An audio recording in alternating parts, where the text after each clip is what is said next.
Hello everyone, hope all of you are doing well.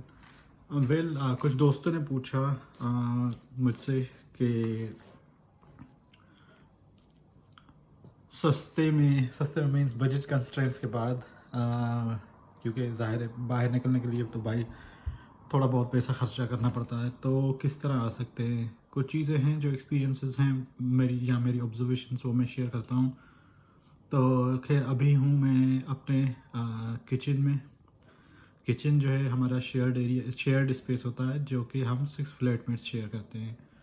तो flatmates में से एक मैं हूँ पाकिस्तानी, एक है इंडियन, और एक स्कॉटिश है, एक आयरिश है, एक है इंडोनेशियन, और एक अभी क्योंकि अल्बर्टो स्पेन चले गए तो अभी उनकी जगह कोई आए हैं अफ्रीकन कंट्री से, आई डोंट नो कौन है वो। और एक जो है हांगकांग के हैं। तो हम 6 फ्लैटमेट्स शेयर करते हैं। वैसे हमारा जो विंग है उसमें 6 हम यहाँ पे शेयर करते हैं। एक और करीबी पड़ोसी किचन है जहाँ पे 9 हैं, वो शायद सारे पोलैंड और स्कॉटिश और इस तरह के डिफरेंट कंट्रीज़ हैं। खैर, तो सबसे पहले मैं आपको किचन दिखाता हूँ।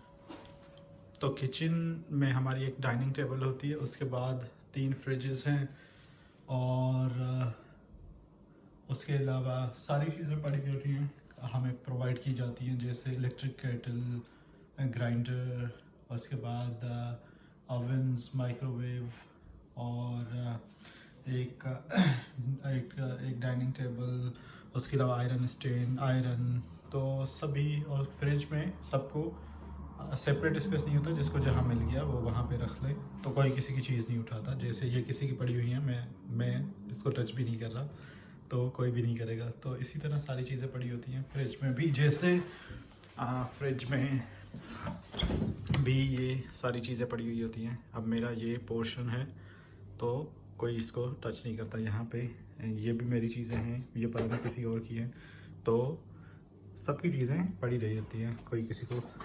और दूसरी ये डाइनिंग टेबल होती है, एक सोफ़ा पड़ा होता है, और दूसरा ये क्वीन स्ट्रीट से व्यू भी आता है।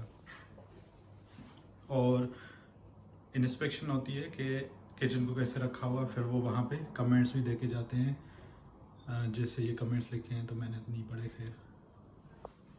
तो ये तो ही किचन की बात। तो कुछ हैं तरीके, जैसे फॉर इंस्टेंस कुछ यूनिवर्सिटीज़ हैं, जैसे नॉर्थहैम्पटन यूनिवर्सिटी हैं, और university of west of England हैं, university of east of London हैं, साउथ साउथ ऑफ स्कॉटलैंड हैं, ईस्ट ऑफ स्कॉटलैंड कुछ इस तरह, और यूनिवर्सिटी ईस्ट ऑफ ब्रिस्टल हैं, ब्रैम्पटन हैं,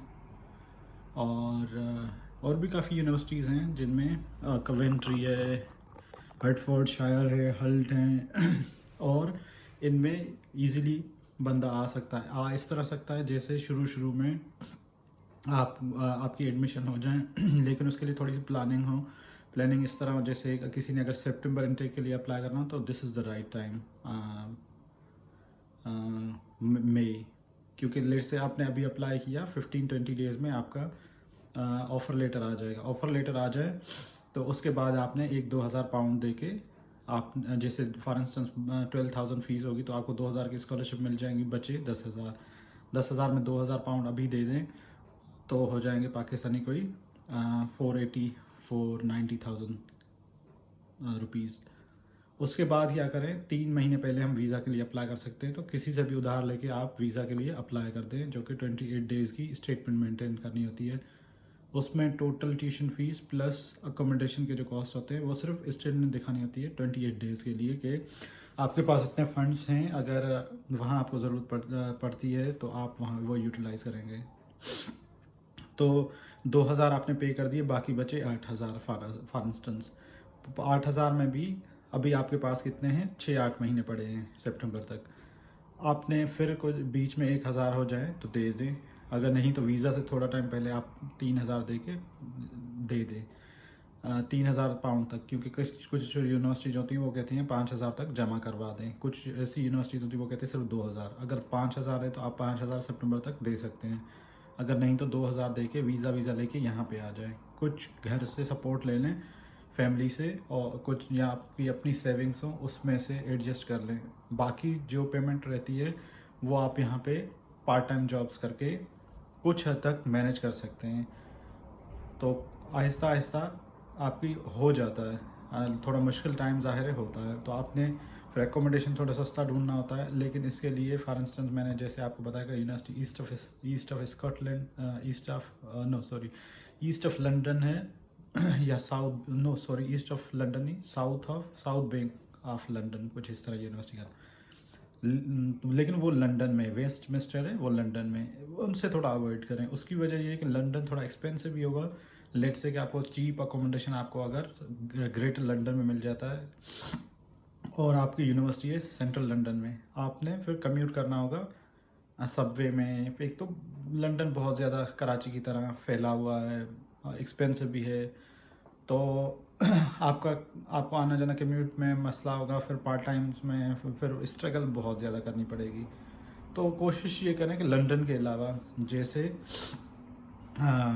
ब्रिस्टल हो गया, ईस्ट ऑफ ब्रिस्टल कुछ इस तरह यूनिवर्सिटी है। और यहाँ पे ग्लासगो में कौन सी यूनिवर्सिटी है जहाँ पे यूनिवर्सिटी कोई पेस्ले है, और साउथ ऑफ स्कॉटलैंड है, इनमें आ जाए, इनमें ठीक है। इसमें ये होता है कि आपको यूनिवर्सिटी भी सस्ती पड़ जाती है, अच्छा जॉब्स यहाँ इनके लिए मिल जाती हैं एट द एंड। उसके बाद पार्ट टाइम जॉब्स, स्ट्रगल तो करनी पड़ती है उनके लिए भी, और इतनी ज़्यादा आपको ट्रेवलिंग या इनमें नहीं पड़ना पड़ेगा। फॉर इंस्टेंस मेरा जो अकोमोडेशन है मेरा सिटी सेंटर में है ग्लासगो में, मुझे यूनिवर्सिटी में कोई 10-15 मिनट्स लगते हैं, और इतने अच्छे रास्ते वगैरह बने होते हैं कि आपका दिल करता है। तो आप लोग आराम से घूम फिर सकते हैं, कोई इसमें कोई परेशानी वाली बात नहीं होती, सभी करते हैं। तो इस तरह लेट से आपने 5000 पाकिस्तान से पे कर दिए, 5000 यहाँ पे देने हैं, तो आपने चीपर अकोमोडेशन ढूंढना होगा, और दूसरा पार्ट टाइम जॉब सही से करनी होगी, ताकि आपकी फ़ीस जो है उसमें से एडजस्ट हो जाए आराम से। लेट से आपने 7000 कोई रेगुलर पार्ट टाइम मिल गई तो 7000 वहाँ से आ जाएंगे। थोड़ा घर वालों से सपोर्ट ले ली, आपकी जो सेविंग्स होंगी, तो इसमें क्योंकि डिग्री 1 साल की होती है यहाँ पे मास्टर्स अमूमन, अगर उसमें प्लेसमेंट ईयर ना हो या कोई ऐसा प्रोग्राम हो जो कि थोड़ा 16 मंथ्स का, लेकिन 16 मंथ्स के नहीं होते यूके में मास्टर्स, सारे 1 ही साल के होते हैं प्रोग्राम्स। तो आप 1 साल में मुश्किल वक्त 1 साल देख के आपकी मास्टर्स निकल जाएगी। उसके बाद obviously you will have much better opportunities compare to your previous situation, तो हो जाएगा। तो दूसरा था रास्ता ये, लेकिन उसमें स्ट्रगल करनी पड़ेगी, और बंदा जब आते वक्त ये माइंड बना के आए कि आपने स्ट्रगल करनी होगी, क्योंकि स्ट्रगल के बगैर यहाँ मुश्किल होगा। क्योंकि जब आपके जो सेविंग्स होंगी वो ख़त्म होना शुरू होंगी तो आप पे प्रेशर भी होगा। तो इसलिए मेंटली तौर पर सोच के आए कि आपने स्ट्रगल करनी होगी, स्ट्रगल से घबराना नहीं पड़ेगा। क्योंकि वैसे भी बंदा जब घर से निकलता है स्ट्रगल करनी पड़ती है। फॉर इंस्टेंस अभी जैसे मैंने आपको किचन दिखाया, मैंने अगर खाना भी बनाऊंगा तो मुझे पूरी डिशिंग करनी पड़ेगी, खाना बनाना पड़ेगा, टाइम ज़्यादा लगेगा। अच्छा फिर अगर आप इस शेयर्ड अकोमोडेशन में या स्टूडेंट अकोमोडेशन में रहते हैं, अगर फ्लैट है, 2-3 दिन दोस्तों ने फ्लैट ले लिया है, तो वहाँ पे आपका वॉशिंग मशीन और ड्रायर होगा।